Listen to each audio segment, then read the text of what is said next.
What is up, ladies and gentlemen? This is Carl, the Consumer Review Lad, and this is the Consumer Review Weekly Wrestling Review number 5 podcast.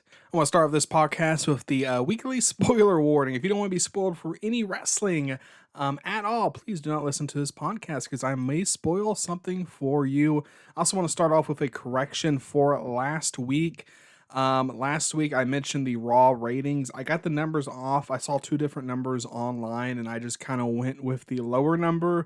Anytime I see two numbers online, I'm just going to go with the lower one because the lower one is technically going to be right if the higher one's also right anyways. But if the higher one's wrong, then the number's wrong. So I go with the lower number, and it doesn't really change the theme of last week's podcast. AEW still won the demo, but it was a lot smaller gap. Instead of being like 10,000, it was closer to like 2,000 viewers in the key demo for AEW, but they still won the demo. Also, my rumor has it section, I had some stuff kind of wrong or just misunderstood. One was about Kevin Owens getting his contract renegotiated or restructured during 2020. I kind of assumed, and most people assumed, it was due to the pandemic. The person who leaked the story or reported on the story said it was not due to the pandemic. It was before the pandemic. And the second bit was about the Adam Cole story about how he was going to be a manager for Keith Lee. Adam Cole came out and said he never heard that. The original person who reported that said that he believed Adam Cole never heard that. But I just want to also just do a comparison to the rumor has it section. There's not going to be a rumor has it section this week because there's really not a lot of wrestling rumors going around this week. But rumor has it, anytime that section's on this weekly wrestling review podcast, it's just rumors online. They could be false. It could be true. It's literally internet rumors that I'm reporting on the podcast. So just keep that in mind. Don't take them for fact. Take them as the rumors being talked about. If I have a news section on this podcast, in the past on my news sections, I may have put some rumors. Going forward, the news sections are going to be just news. So for example, like WWE announced the draft for Raw and Smackdown on October 1st and October 4th, I believe. That's news. I will put that in the news section. But if they haven't announced it and someone leaked it online, then it would be a rumor has it. Just so you know the difference going forward, there's really no rumor has it this week on the podcast. There's not a lot of rumors going around. All right, we're going to start off this week. I consumed Monday Night Raw, Friday Night Smackdown, Wednesday Night Dynamite, and Friday Night Rampage, and I'm going to review all four of those shows for you guys. We're going to start off with Monday Night Raw at the TD Garden in Boston, Massachusetts. Approximately 8,000 fans in attendance at this show. The ratings for the show, 1,670,000 viewers. 556,018 and 49 for a 0.43 rating. Abysmal, absolutely abysmal for this show. And this show was a hot shot show. A lot of people are saying it, and it's kind of true. They hot shotted something at the end of the show. We'll get to all this at the end of the show. Let's just do a quick recap. No pyro to open up the show. I'm going to start keeping track of the pyro. I just like to see when they shoot pyro, when they don't shoot pyro. They did not shoot pyro at the opening of this Monday Night Raw. Start off with Big E coming out, RK Bro coming out, and Bobby Lashley MVP coming out, and they all three sat in the ring and cut a promo. Big E says he's going to cash in his Money in the Bank briefcase tonight. Riddle's like, please don't cash it in on Randy. Lashley and MVP are upset because they expected to fight in a tag team title match tonight, which was advertised last week, I believe. And they accused Randy Orton of politicking his way into changing it to a WWE title match. Randy Orton said he did not politic his way, but then he described politicking with how he described what he had to do to get that changed. Big E mentioned how that match, Randy Orton versus Bobby Lashley, will have meaty men bumping meat. Riddle started a Randy Orton chant. Big E and Bobby Lashley faced off, and Lashley slapped away Big E's briefcase, and Randy Orton RKO'd Lashley. Wow, that's kind of confusing, but if you followed along by watching the show, it would make a lot more sense than how I'm reporting that. And next up, we have Charlotte Flair in the Gorilla cutting a promo about being better than Shayna Baszler. Charlotte Flair has her entrance. Charlotte Flair likes to come out first, even though she's the champion. Happens often with her. We had a Shayna Baszler entrance. Charlotte Flair versus Shayna Baszler championship contender match went approximately 14 minutes. During the match, Nia Jax came out after Charlotte did a moonsault spot. She distracted Charlotte so Shayna could take advantage in the match, but it ended with Shayna putting Charlotte in the corner. Nia Jax got on the ring apron. Shayna got distracted, and Charlotte did a boot to the face to win the match, and this was really just an average match. Nia Jax looked happy at the result of the match, just kind of like Shayna Baszler looked happy last week, I believe it was, when Nia Jax lost. Next week, we get Shayna Baszler versus Nia Jax, and I really think Shayna should win this match, but probably going to be Nia Jax winning. We'll see. We'll see where this feud goes. Alexa Bliss, after the match, had an entrance. She came out to give Charlotte a present for accepting the match at Extreme Rules. The present is Charlie, a Charlotte Flair Lily doll that WWE is now selling on WWE Shop for $40. The segment ended with Charlotte throwing Charlie at Alexa. They fought. Alexa got the upper hand, hit a sunset flip type move, and takes the title and raises it up. So we are going to be getting that match at Extreme Rules. And there's a new doll for you collectors out there who like collecting stuff. You have a $40 doll you can buy. And it's honestly not a bad looking doll. It's like a Lily doll with a robe and then a nice looking little Raw Women's title on it. I will admit, it is a nice looking doll.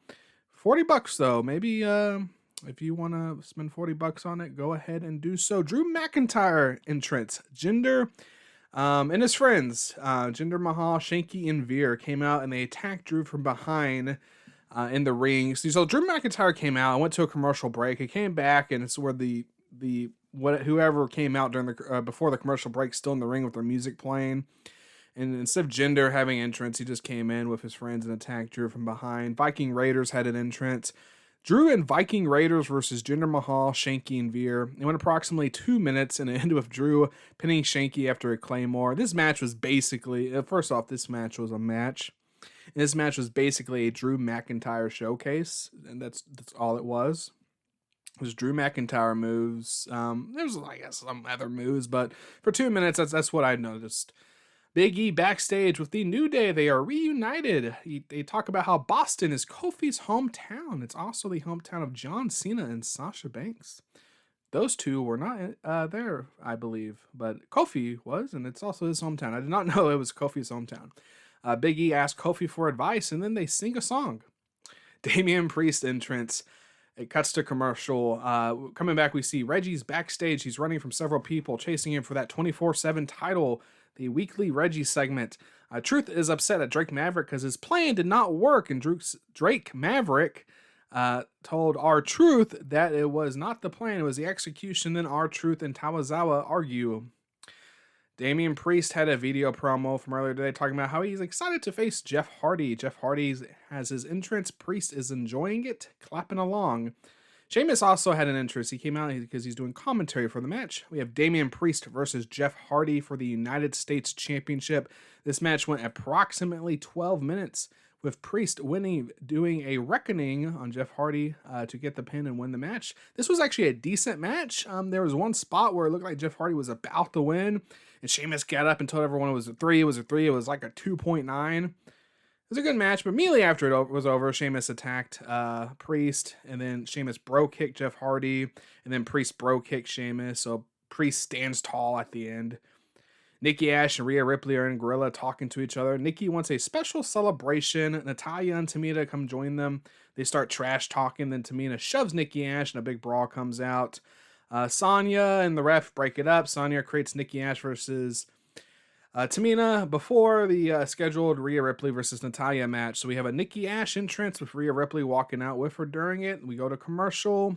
We come back. There's a segment about how Gable Stevenson has signed a multi-year deal with the WWE.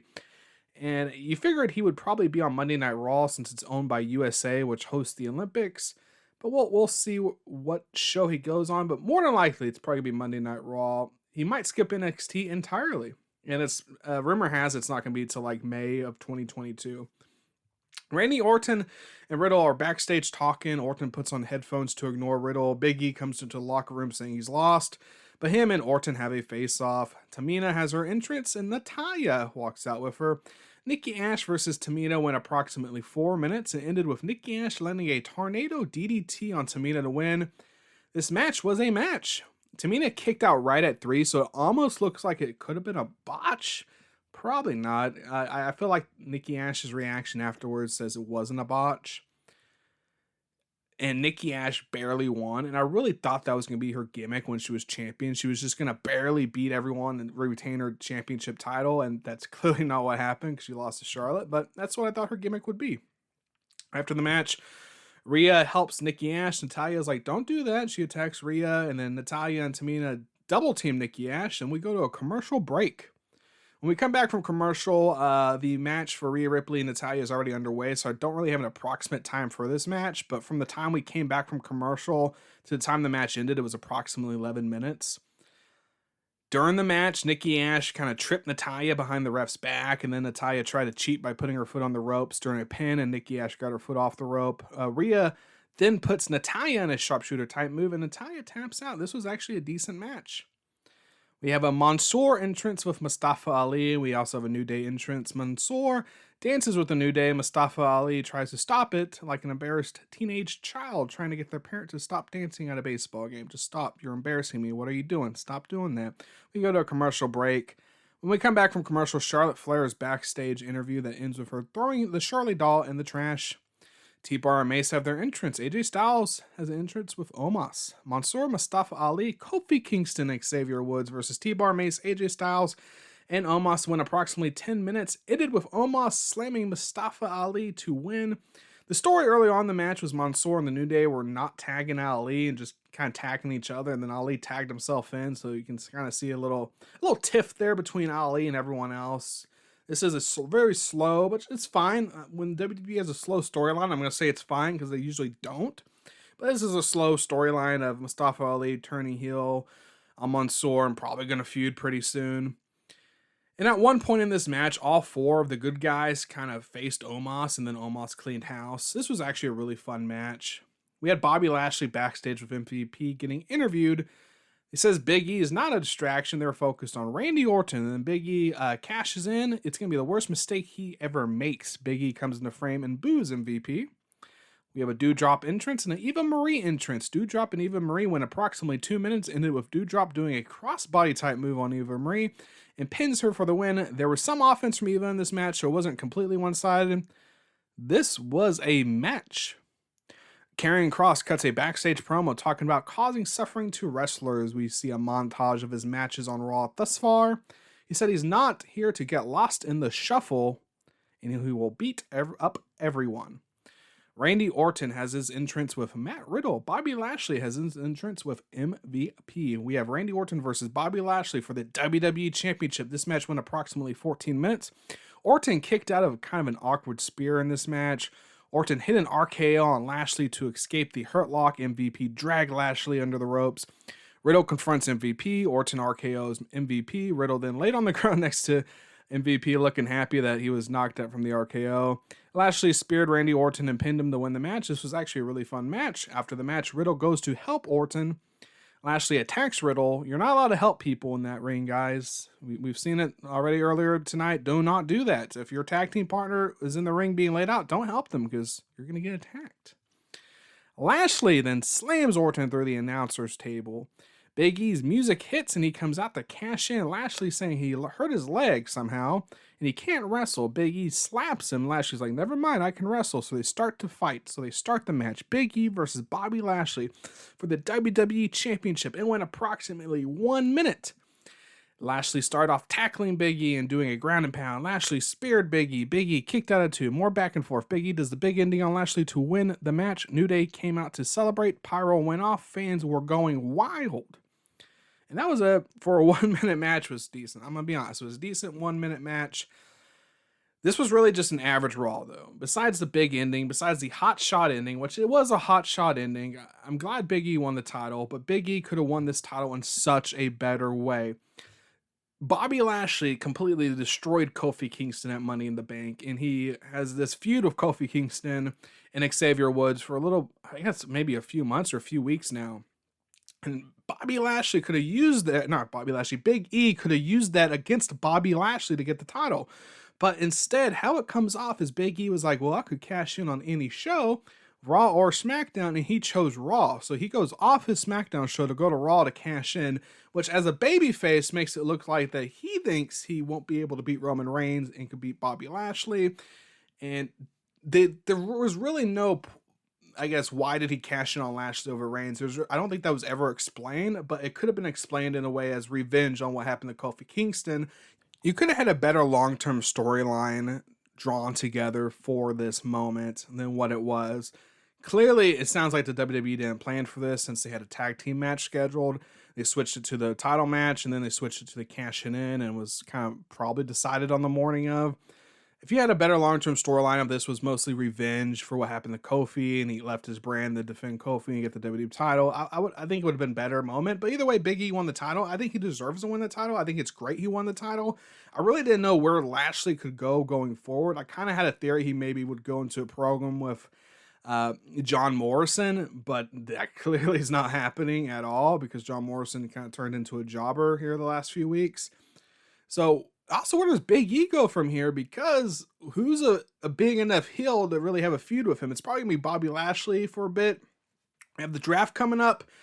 Hopefully there's a big heel coming up from this draft that he could have a feud with. And hopefully he has a good title ring. Hopefully this isn't just some quick title ring, hot shot type deal to where he drops the title in a few weeks to someone else and he's just back to the mid card. Let's see him have a decent title ring. Let's see him become a main event player going forward. But beyond the hotshot ending, this really was just an average Raw. I believe if it wasn't for the third hour getting such good viewership, I don't know the exact number, but apparently the third hour usually does worse than the first hour, but on this one it did better. It was going against a really good Monday Night Football game. This would have been one of the worst viewed Raws of all time. So in them hotshotting that kind of helped them have just a bad one instead of like the worst one of all time or one of the worst ones. But overall, it's just besides the ending, it was just an average Raw. There's just not much to it. I feel like Raw is just lacking just talent. There's a lot of good talent on Raw, but for 3 hours, you could probably have a lot more. I feel like the men's mid-card section compared to SmackDown could use some more talent. We'll just have to see what happens with the draft. Hopefully the draft gives Raw a lot more talent because there's 3 hours we need to fill on Monday nights, and it's right now it's just not that entertaining, especially not with Monday Night Football. All right, now we have Friday Night SmackDown at the Thompson Balling Arena. I probably mispronounced that. Knoxville, Tennessee. I have no idea what the attendance is. I did not see a number anywhere going around on the internet. The ratings for last week's MS Super SmackDown Madison Square Garden was 2,383,000 viewers, 852,000 to 1849 range for a 0.65. Great rating for them, and that was a great show. This show opens up with one of like 3 recaps you'll see tonight about Seth Rollins and Edge's match last week.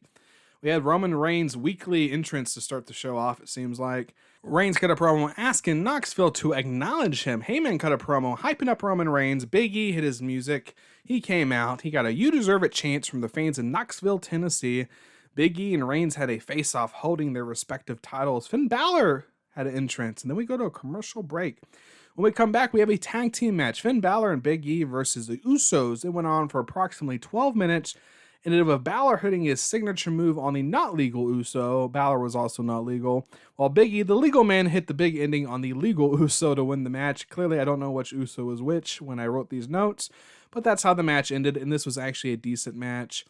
And I think like the one decent match on this SmackDown. Oh boy, this SmackDown had, I saw someone online put the time. I think Rampage with 1 hour had more wrestling than SmackDown at 2 hours. This was like the only like legit match on SmackDown this week. Backstage, we see Reigns and Heyman. They watch the match. Reigns brings up Lesnar at SummerSlam. Once again, did he know? Why didn't he tell him? Heyman said Brock is lying, and he knows he's afraid of Reigns because he's lying. And Reigns wants to know if Brock will be at Extreme Rules, and Heyman said no because he's under the impression Lesnar's afraid. Reigns does not pay Heyman for impressions. He pays him to know what's going on.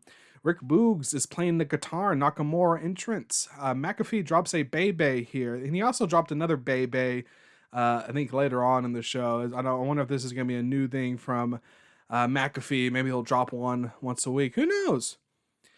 Boogs versus Robert Roode. It went approximately 2 minutes and ended with a Boogs hitting a Boogs cruise to win the match. This was a match. Boogs is being fed wins. and they were trying to get him over. This time it was at the cost of the Dirty Dogs, who could probably be putting on better matches, but I don't have a problem with Boogs. He's clearly over with the fans based off the guitar gimmick. Give him some matches, give him some wins. If you have to feed him established guys like the Dirty Dogs, go ahead. Hopefully they'll do something big with him down the road. Afterwards, after the match, Boogs, Nakamura, and Pat McAfee are dancing on the commentary desk. Apollo Crews and Commander Aziz came out and they attack Nakamura and Boogs. During the dancing, Apollo Crews cuts a promo. He wants a rematch, which we will get next week on SmackDown. Apollo Crews versus Nakamura for the Intercontinental Championship. Kevin Owens is being interviewed in Gorilla about Happy Corbin. He's mad at Corbin and will use that anger to beat him up. Kevin Owens has his entrance. During his entrance, Happy Corbin comes out and sneak attacks Kevin Owens, drives him into the ring apron screen, breaking it. And Happy Corbin music plays. He looks happy and he leaves. And I guess we have no match. That scheduled match did not take place. He got beat up beforehand. There was also a power bomb on the ring apron too that Happy Corbin gave Kevin Owens. We have Seth Rollins' entrance. We have a commercial break. We have our weekly Heyman and the interview lady talking backstage. Heyman's asked if Lesnar's going to Raw. Heyman gets upset, says he doesn't work with Lesnar anymore, berates the interview lady, turns around and sees Big E with the title, congratulates him, and says he's smart. He went against Lashley, not Reigns. Big E says he'll face his boy at Survivor Series, whether it's his boy's Reigns or Lesnar, or maybe he'll face Finn Balor. But maybe Finn Balor could also be his boy. Who knows? Usos super kick him and attack him. Reigns comes out, completely ignores Big E on the ground and just keeps kind of walking. Big E's grunting in pain. And that super kick looked pretty hard too. That super kick, it looked like it could have actually hurt. Who knows? But Big E was selling it. He was in pain. Seth Rollins, he cuts a promo basically blaming the fans for what he did. Says he wants another fight with Edge, whether it's at Edge's house or in a ring. He dropped NXT and Beth Phoenix during this promo, kind of mentioning he may go to NXT and I guess interact with Beth Phoenix in some way. But he needs to finish what he started with Edge. He needs to move on from Edge, so he wants another match. I didn't mention this last week, but I thought it was interesting how Edge was so injured. And I thought this was a great way to kind of like write him off TV for a while because he wanted to fight for the title after the Rollins feud. And of course he lost, so I guess he would probably want to have another match to see who's the better wrestler.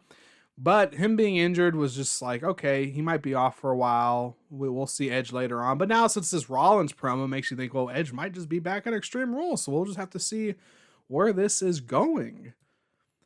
We have a Becky Lynch backstage interview. She says she's never been to a homecoming before, and she may check out Bianca Belair's homecoming tonight because Bianca Belair is having a homecoming. She's from Knoxville, Tennessee. Zelina Vega has her entrance, and Carmella has her entrance, and Liv Morgan and Toni Storm get a reverse jobber entrance, so we don't see their entrance. It was during the commercial break. Liv Morgan and Toni Storm versus Zelina Vega and Carmella went approximately 2 minutes, and it ended with Liv Morgan threw Carmella into the turnbuckle. Carmella leaves the ring and holds her nose, screaming about her nose like she broke her nose. The ref counts her out, counts to 10, counts her out, giving Liv Morgan and Toni Storm the win. It was a match. Liv Morgan grabs the mic and challenges Carmella to a match at Extreme Rules. Street Profits backstage cut a promo about Bianca's homecoming party and about how they want gold and they're going to beat the Usos. Carmella and Zelina backstage in a medical room with Sonya and Adam Pearce. Carmella says she accepts Liv Morgan's challenge. Zelina says Liv Morgan will need to go through her first. Next week we get Zelina versus Liv Morgan. Finn Balor cuts a promo about what the demon is. At the end of the promo, his face turns into the demon. It's like one of those Snapchat face filters. Well, everyone's probably used those face filters. It was exactly like that. And I would not be surprised if WWE made one for Snapchat. Dominic Mysterio had his entrance. Rey Mysterio has his entrance. Backstage, Naomi approached Sonya and is still annoyed she doesn't have a match. And she says she's been in WWE longer than her. And she's accomplished more than her. And maybe it's leading to a Naomi versus Sonya feud because during the next match, they talked about how Naomi was fined for this interaction with Sonya Deville. Sami Zayn entrance. Rey Mysterio works for commentary for this Dominic versus Sami Zayn. This is the third time these guys have fought on SmackDown, I believe. During the match, there was, I already mentioned that, there was a report for that Naomi was fined for a confrontation with Sonya. This match went approximately 6 minutes. Ended with Dominic 619ing Sami Zayn. Going for a frog splash, but Sammy blocks it with his knees, rolls him up for the win. Sammy tells Ray he's beat Dominic 3 times now, and he has. How many times are we going to see these guys fight on SmackDown? Bianca Belair gets a video package about her being back in her hometown. We have Kane's entrance. Kane introduces Bianca Belair. Bianca Belair has her entrance. She cuts a promo about Knoxville. Kane invites her back to celebrate when she wins the title back at Extreme Rules. Presents Bianca Belair with the key to the county. Bianca gets the crowd to sing a Knoxville song. Becky Lynch has her entrance. She sings a bit, cuts a promo saying Kane lied to her about winning. Bianca started a "You don't go here" chant against Becky. Becky says she wants a handshake. They shake hands. Bianca holds on. Becky goes to attack her. Bianca puts Becky on her shoulders. Becky gets off and man slams Bianca. It's kind of an awkward reversal. It's kind of like a, I felt it was an awkward reversal from her going off the shoulders to going to the man slam. But it pretty much ended her with man slamming Bianca. Becky gets a bunch of boos. She leaves the ring, but she's standing tall at the end. SmackDown last week was, of course, way, way better than SmackDown this week, especially wrestling-wise. Like I said, that first match was like the only match on the card, basically. I mean, yeah, it wasn't the only match on the card, but it was the only match on the card that was like a decent match. Not a great SmackDown. Not really. Yeah, compared to last week, I don't know what they're going to do next week on the go-home show to Extreme Rules, but this SmackDown was not that great. We have the draft coming up in 2 weeks. Just a normal SmackDown. There was a lot of build for Extreme Rules, but this was just a normal SmackDown. A little bit of WWE news. I heard that Roman Reigns and Brock Lesnar got announced for Crown Jewel. A lot of people are thinking this is going to spoil the Reigns match for Extreme Rules, but cards are subject to change. Rumor has it these two also fight at WrestleMania 38, or maybe it'll be The Rock and Roman Reigns. We don't really know what the Wrestle 38 main event was, but Brock Lesnar and Roman Reigns was kind of thrown out around there. They fight at Crown Jewel, then fight again at WrestleMania. That would kind of not be that great to see a rematch. It's not even a rematch because these guys have fought several times before. You would hope WrestleMania would have a bigger match. We'll just have to see what's in play here because maybe these guys won't even fight at the Crown Jewel. Maybe it will be Finn Balor versus Lesnar. Who knows? Who knows? Well, that's WWE for the week. SmackDown and Raw. Average, I guess. Monday Night Raw is just not really doing that great. Great ending. I don't know what they're going to be able to do. Actually, I do know what they're going to do for next week. Let's talk about next week. We have the New Day versus the Usos and Roman Reigns, a 6-man tag match. A lot of people are wanting this for Survivor Series. We're going to get this on Monday Night Raw. A lot of people are saying they're hot-shotting this. This is a weird match to hot-shot. I mean, it's a good match, and it goes with the storyline now, so I have no problem with them putting it on. It's going to be a good Monday Night Football game, I believe, so it's going to be kind of hard to compete against, and it could be a worse rating, but Roman Reigns on Monday Night Raw, that's going to be interesting to see if he does draw a decent rating. It's going to be hopefully the rest of the card looks good on Monday Night Raw. I don't know what the rest of the card's really going to be. I mean, hopefully it's not just a good main event. The rest of the card's just kind of whatever, average. Hopefully the whole show is pretty good, but it's going to be building up for Extreme Rules. So we'll just have to see how good Monday Night Raw and how good WWE is going to be next week, because next week AEW has their pretty much practically a free pay-per-view. So the ratings is just going to be, it could be a different story next week, or maybe the same story, because AEW is kind of won in the ratings this week, again, against Monday Night Raw. And speaking of that, let's go ahead and get into AEW. AEW Dynamite, Prudential Center, Newark, New Jersey, approximately over 12,700 fans, I believe. It was a sellout, 1,175,000 viewers, but 574,000 in the 18 to 49 range for a .43. So AEW once again wins the demo against a Monday Night Raw. And what a just absolute... It's crazy to think that they're winning the demo against Monday Night Raw, especially because, a lot of people thought it's going to be hard for them to even beat NXT. And now look at them. They're chasing Monday Night Raw. And it's just a demo of 1849. It's not overall viewers, but maybe down the line, it could be overall viewers.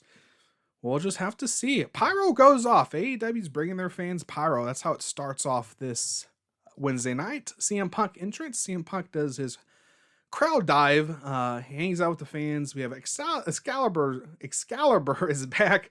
JR, Tony on commentary. Also CM Punk joined them on commentary. There's a sign there that said waited 540 days.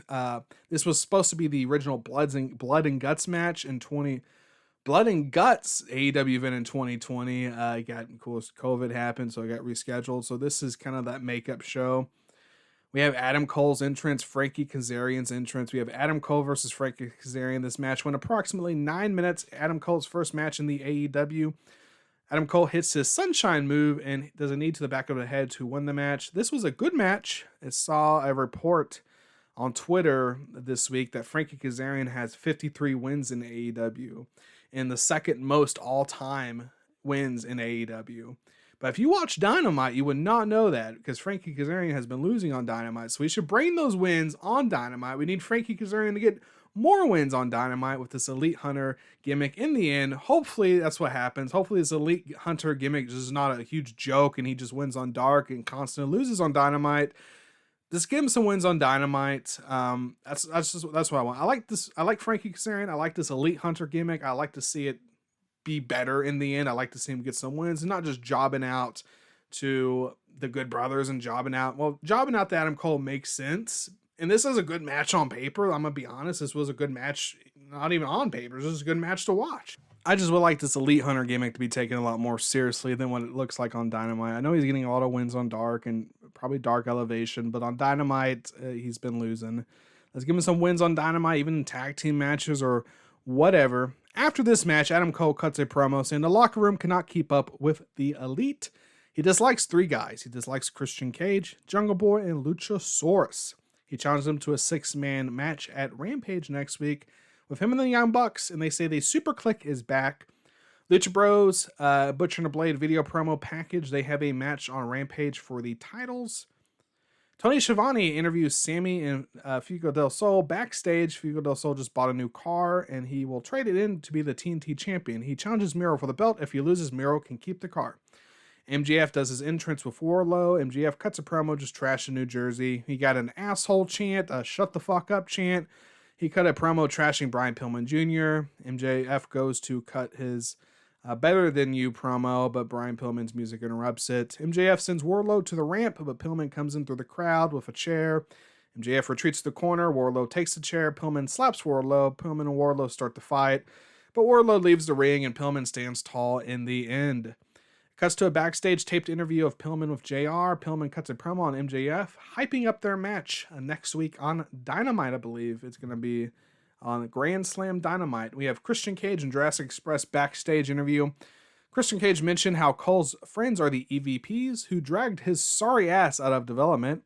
He accepts their challenge, and since he's used to losing on Wednesday nights, they might as well add Friday night to that list.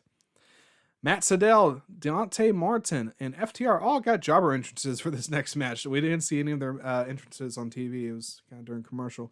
Matt Sydal and Dante Martin versus FTR went approximately 9 minutes. Ended with FTR giving Dante Martin the big rig and pinning him to win the match. And this was also a good match. Archer and Suzuki video promo hyping up their match at New York City. Talked about how Suzuki got slighted with his entrance being cut off last week.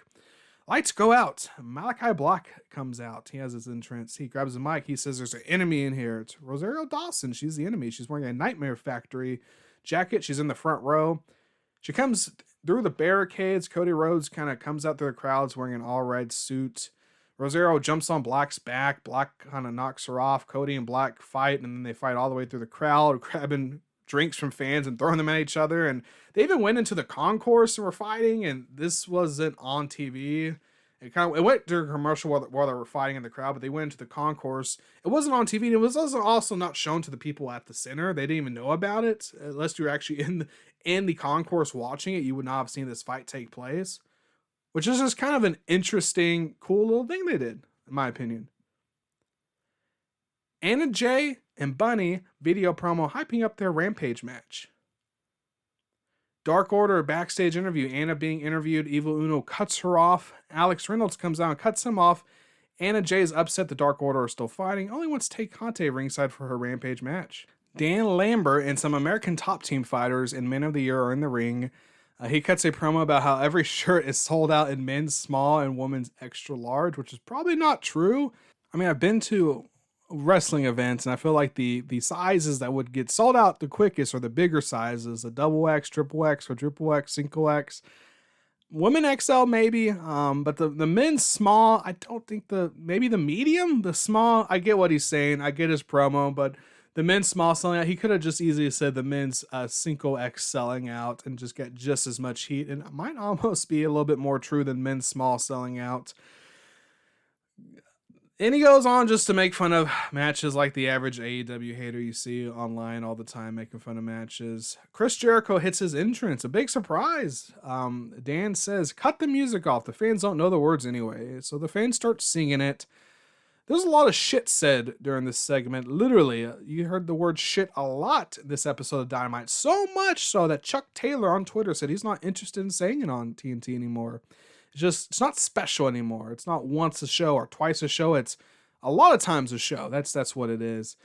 This segment was pretty much set up to have a match with Man of the Year versus Jericho and Hager during the Arthur Ashe or Grand Slam show next week. We have a Gun Club video promo, talks about being undefeated 4 different ways. Between the teams and the trio, maybe we'll get some trio belts, and the Gun Club can fight for the trio belts because they are undefeated. We have Jade Cargill and Layla Hirsch. They both get their entrances. Layla Hirsch and Jade Cargill went approximately 6 minutes, with Jade hitting her slam finisher and winning. This was a decent match. I think this was in Layla Hirsch's hometown. This is like, in AEW, typically the hometown people win their matches, so Layla Hirsch losing is kind of a shock. I feel like Layla Hirsch could be built to be like a big popular wrestler, especially if you put her over like someone like Team Taz, maybe give her like a heel turn. Her jobbing the Jade Cargill, I mean, she put on a decent match with Jade Cargill, but she could put on some good matches and really grow. You don't really have to. You could have had her win in her hometown against somebody else and still probably put a Jade Cargill squash match on there, and that would have worked just fine. So having her lose to Jade Cargill, even though it was a decent match, it's just, I don't know. I would prefer to see Layla Hirsch win, knock up some wins, and maybe go for a title shot or something. We have a video promo from Andrade. He's still upset that Chavo cheated. Cheated and to get him in the win. And rumor has it that Chavo is actually working on the Young Rock, and since they are filming season 2, is taking a break from AEW, and that's why Andrade turned on him. So he'll probably be back once that's finished in a few months, and we'll see what happens there. Will it be a Chavo Guerrero versus Andrade feud? Will they have a match? Just have to wait and see. Taz comes out and approaches CM Punk, accusing him of taking his job. He has no entrance music at all. CM Punk gets up to confront Taz. Taz has Hook with him. There's some verbal sparring. Punk stares down Hook. Powerhouse Hobbs attacks CM Punk from behind. Punk goes to attack Hobbs. Hobbs puts him in a dragon sleeper. Hobbs kicks him. Hook tells announcers to get out. Hobbs tries to rock bottom slam him through the table, but the table doesn't break, which probably hurts him a lot more. Punk is hurt. He's selling it. We have Darby Allin and Shawn Spears video promo. Shawn actually handed Darby Allin his first loss at Fight for the Fallen, I believe, at Daly's Plaza in Jacksonville, Florida. We have Shawn Spears' entrance with Tully Blanchard, a Darby Allin entrance with Sting. Darby Allin versus Shawn Spears went approximately 8 minutes. This was the piss break match, which if you're new here, the piss break match means it went to picture-in-picture, but then picture-in-picture cut off and you just saw nothing but commercials for like a minute or two. During this match, there was some still steps involved, some awkward bumps on the neck. Spears wiped off Allen's face paint. Allen won this match via a coffin drop. It was a decent match. Afterwards, FTR came out and started fighting Sting and Allen. Tully Blanchard hit Sting with a chair, which he no-sells, so I guess that's Sting's gimmick, getting hit with weapons or going through tables and just no-selling it. FTR didn't attack Sting and beat him up. Both Sting and Darby. FTR hit the spiked pile driver on Sting, and Tully went and wiped off his face paint also. Bryan Danielson video promo, which I think was almost the same promo we saw either last week on Rampage or Dynamite. It looked like a repeat. Tony Schiavone's in the ring. Bryan Danielson comes out with his entrance. Tony interviews him about getting in the ring with Kenny Omega. Don Callis and Kenny Omega come out with no entrance music. Bryan challenges Kenny to a match, not for the title, just who's better. Kenny accepts it. We hear an AEW chant as they face off in the ring. Miro video promo accepting Fuego del Sol's challenge. Matt Hardy backstage video promo talks about how OC broke his nose and owes him a debt, and he will shave his head. We have the Moxley interest with Kingston. 2.0 come out and attack them from behind before the match starts. John Moxley and Eddie Kingston versus 2.0. This match went approximately 7 minutes, ended with a Team Dragon suplex type move with Moxley and Eddie hitting it on 2.0 to pin them to get a win. This match was a decent match. After the match, Suzuki gets his full entrance, and at the part where the fans sing along, Archer dragged Eddie out of the ring, and it was like Eddie versus Archer and Suzuki versus Moxley. And they kind of brawled, and they went in the brawl through the crowd, and that's how Dynamite ended. It was an all right Dynamite. It was really more promo heavy than anything. It wasn't like a lot of matches. It was decent, nothing amazing. It really helped build up next week's Arthur Ashe or Grand Slam show. That's really what it was set up for. We got to see Adam Cole's first match for Frank Kazarian. The matches we saw were decent, good matches, but it wasn't match heavy. I felt like it was more promo heavy. AEW Rampage, same venue and attendance as Dynamite. The ratings for Rampage last week were 670,000 viewers and 347,1849 for a .27 rating. They get Pyro to open up the show. Is it live Pyro? Is it taped Pyro? I have no idea, but Pyro opens up the show too. Commentary team is Tags, Excalibur, Chris Jericho, and Ricky Starks. We have Butcher and the Blade entrance with Bunny, Matt Hardy, and Jack Evans. Lucha Bros entrance, and this AEW ring mat has the logo on it and the Rampage on the corner. I heard they were going to do that for Rampage. I don't know if I've seen it before. I don't know if this is the first Rampage they showcased that. Early on in AEW, that's how their ring was set up, with like the AEW logo on the ring mat. And then they kind of went away with that, and now they're bringing it back for Rampage just to make it different, which I'm fine with that. I think it looks cool. Lucha Bros versus Butcher and Blade for the AEW Tag Team Championship. This match goes approximately 9 minutes. Ends with Penta getting his mask tied to the rope. Butcher and Blade double team Phoenix. Penta just takes his mask off, covers up his face, super kicks Blade, while Ray rolls up Butcher for the win. This was a good match. After the match, Private Party came out to beat up the Lucha Bros, and then Santana and Ortiz came out to run off the Hardy family office. Kenny Omega, Daniel Bryan had a video promo. Bunny had her entrance with Penelope Ford. Anna Jay had her entrance with Tay Conti. Anna Jay and Bunny goes approximately 7 minutes. There was no picture-in-picture for this match, just straight commercial. It ends with Penelope Ford distracting Anna Jay. Tay Conti attacks Penelope Ford. Anna rolls up Bunny to win the match. This was a match. After the match, Ford hits Conti and Ani with brass knuckles. Powerhouse Hobbs backstage had a promo taped after he attacked CM Punk on Wednesday. We go to Tony interviewing Matt Hardy in the ring. Jack Evans is with him. Hardy sees a overweight guy dressed like Orange Cassidy in the front row. He attacks him, drags him to the ring, cuts off his ponytail. Jack Evans starts shaving his head. Orange Cassidy music hits. He comes out to run them off. So the poor guy who's dressed up like Orange Cassidy has gotten quite a bit of his hair cut off. Britt Baker had her entrance. Tony was still in the ring. She hugs Tony, so watch out, Adam Cole. Ruby Soho had her entrance. They have a roasting promo session. Britt welcomes Ruby to TV time. Ruby says Britt is like all the other girls she's faced in the ring. She's entitled, self-centered, and is banging some dude in the back. This segment got dueling Ruby and DMD chants. They mostly roast each other and hype up their match next week. At the end, Britt goes to attack Ruby. Ruby ducks and attacks Britt. Britt is out of the ring. Ruby grabs the title and holds it up afterwards, standing tall. Mark Henry does his weekly main event interview of Fugo versus Miro. Fugo's risking his car for the TNT title against Miro. We have a Fugo del Sol entrance, a Miro entrance. Fugo del Sol versus Miro versus for the TNT title in approximately 9 minutes. Miro won via 2 kicks to the head. This was an alright match. After the match, he teased throwing the car keys into the crowd since he won Fugo's car because Fugo lost, but shoved them in Fugo's mouth instead. Did the game over. Sammy Guevara came out to save the day. He kneed Miro in the face. Miro leaves the ring. Sammy stands tall holding the TNT title. Possible future match, possible future feud. Average Rampage. That's what that was. An absolute average Rampage. Really average Dynamite this week, too. This was a show that, like I said, was going to be the Blood and Guts show scheduled in 2020. And I saw some fans online disappointed with the lackluster card. But others were like, well, you get to see bigger stars this time around, so it's better. I don't know. I mean, it was a decent show. Let me be honest with you. Overall, while the work matches were decent, it just wasn't match heavy. It was promo heavy, like segment heavy, and it was still overall good. Shows, it just wasn't the best. It was about average. Really building up for next week's Grand Slam. And next week's Grand Slam, you're going to have a 2-hour Rampage. So I'm kind of wondering if Rampage going forward would be 2 hours. It really could be 2 hours going forward. They have the roster that is stacked, and it could take 4 hours a week on TNT. So we'll have to see if this is like just testing the waters to see if it's possible to do 2 hours after Friday Night SmackDown. We'll see. Let's go ahead and do the worst matches of the night. So, worst match of the night for AEW Dynamite is Leela Hirsch versus Jade Cargill. I mean, this was, like I said, was a decent match, but there has to be a worst match of the night, and this was the worst match of the night. That's really all that has to be said. This match was the worst out of all the decent and good matches on Dynamite. Worst match of the night, AEW Rampage, Anna Jay versus The Bunny. Again, was it? Actually, this was a match, and that's why it was the worst match of the night. A lot of it, I think, was cut out for commercial, which, I mean, if you're missing a lot of the match, it's going to be hard to not be worst match of the night.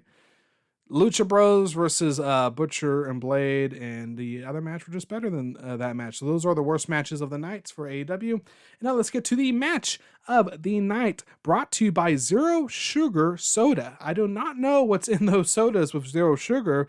They taste a lot better than diet soda. They almost taste like the real soda, in my opinion. And I'm not talking about a specific brand. I'm just saying these zero sugar soda, like hype coming up. I drink them. They're delicious. I'm absolutely, I drink them a lot. They taste better than diet sodas, in my opinion. Some of them almost taste close to real sodas, and I have no idea what's in them. But that's what the match of the night is brought to you by Zero Sugar Soda. They are delicious. And the match of the night for AEW Dynamite is Adam Cole versus Frankie Kazarian. This was a hard one to figure out, and at the end of the day, I said, you know what? That's my favorite match right there. That's my match of the night for Wednesday night. Adam Cole and Frankie Kazarian. Adam Cole comes out. First match in AEW gets match of the night. Match of the night for AEW Rampage. Lucha Bros versus The Butcher and The Blade. Again, I mean, this one was a lot easier to decide, but this was the match of the night. Lucha Bros put on a phenomenal matches everywhere, even against The Butcher and The Blade, but really with the matches they were facing up against, that's match of the night. So those are the match of the nights for this week. Let's talk about the Grand Slam show next week. Let's make some predictions here. We got on AEW Dynamite Grand Slam, we have Darby Allin and Sting versus FTR. I think Darby Allin and Sting are going to win. I really want FTR to win. I want to see FTR still being in the title hunt, but I feel like Darby Allin and Sting are going to win. MJF versus Brian Pillman Jr. I believe MJF is going to win. Malachi Black versus Cody Rhodes. I think Cody Rhodes is going to win. I want Black to win because I want him to just get a win without having to give his win back, but that maybe just keep the rivalry going. So let's just go ahead and just say that Cody's probably going to win because when he came back last time, he got his win back, so I could see him getting his win back this time. Britt Baker versus Ruby Soho for the Women's Championship. I think Britt Baker's going to win this match. It's too early for her to lose a title, and it really should be to Thunder Rosa when she does. But I think Ruby gets protected during her loss, so I don't think she's gonna look really good at the end anyways. Bryan Danielson versus Kenny Omega, normal match. I think Bryan Danielson wins. Kenny has lost without the title on the line already, and they can run it back later for the title, even though it would be a repeat of what they did to Christian like a month ago. But it gives Danielson some momentum going in. Although I think Kenny winning would be nice too, since Bryan's last match was a loss to Reigns. So if Kenny loses to Daniels, who lost to Reigns, it almost looks like Reigns is better than Omega. So I almost think he could win because of that. But if you want to talk about Danielson just coming in with some momentum and being able to run this match back, getting him the win over Kenny Omega makes sense. And since it's non-title, I think Bryan's going to win. For Rampage, we have Penelope Ford versus Anna Jay. I think Anna Jay is going to win this one. 8-man tag match, Ortiz and Santana and Lucha Bros versus Private Party and Butcher and the Blade. I think Ortiz and Santana and the Lucha Bros are winning. Men of the Year versus Jericho and Hager. I think Jericho and Hager are going to win, but I really want Men of the Year to win and become something. Dan Lambert's promos every week is great. I would like to see Men of the Year actually get some wins to back up those promos. 6-man tag match, Christian Cage and Jurassic Express versus Super Click. Super Click is going to probably win that match. Eddie Kingston, John Moxley versus Lance Archer and Minoru Suzuki. Eddie is the hometown guy, so I think Kingston and Moxley are going to win. CM Punk versus Powerhouse Hobbs. CM Punk is probably going to win, and that's all right. Powerhouse Hobbs can take this loss, and he'll still get the rub of wrestling with CM Punk, just like Darby Allin did. But CM Punk, I'm pretty sure, is not going to lose for a while. Although it would be quite the shock if he did lose to Powerhouse Hobbs, and maybe we'll put Powerhouse Hobbs on a totally different level by beating CM Punk. But I think CM Punk's going to get the win. Overall, this is really a pay-per-view quality show we're going to be getting for free, and 2 hours of Rampage, 4 hours of wrestling next week. Oh boy. And guess what we have also going on in the wrestling world? We also have the G1. It started actually yesterday, I believe. I haven't watched any of the matches yet. I have made predictions for the G1 this year. I do predict that Kenta is going to win the A block, Okada is going to win the B block, and Kenta is going to win overall.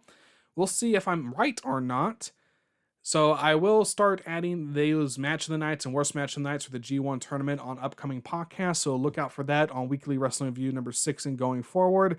The G1, the marathon and watching wrestling pretty much. Well, marathon and wrestling in general, watching it or performing it is quite the task. The G1, if you're unfamiliar with it, is a 90-match tournament, basically. It's a round-robin tournament, 20 contestants, 2 different blocks of 10 contestants. Each wrestler faces the other. So each wrestler will do 9 matches. Overall, it ends up being 91 matches total. 90 matches in the tournament, 1 match to decide the overall winner of the tournament. It's quite, and it's like within a month, so it's quite the marathon of watching wrestling. The roster this year isn't as good as the previous 2 years, but we still have some bangers on the card, I am sure. And I like doing the match of the nights for the G1. I started doing it in 2019 when I started watching the G1. And it's just because sometimes it just surprises me what wrestlers just ends up like at the top of match of the nights. And last year I started doing worst match of the nights, which also kind of surprised me what wrestlers end up at the top of worst match of the nights. So when I started tracking match of the nights for G1 in 2019, that year the leaders and wrestlers who were in the most match of the nights, it was tied between Juice Robinson and Okada. They had 5 each. Juice Robinson had 5 match of the nights in the G1. A lot of people probably disagree with that, but for whatever reason, in 2019, I gave Juice Robinson 5 match of the nights. And Okada, that makes sense. Ishii and Ospreay were in second. They had 4 match of the nights each. And Sanada and Naito got 3 match of the nights each. And 5 wrestlers out of the 20 got 0 match of the nights. No, 0 match of the nights in the tournament. In 2019, the match of the tournament, in my opinion, was Ibushi versus Ospreay.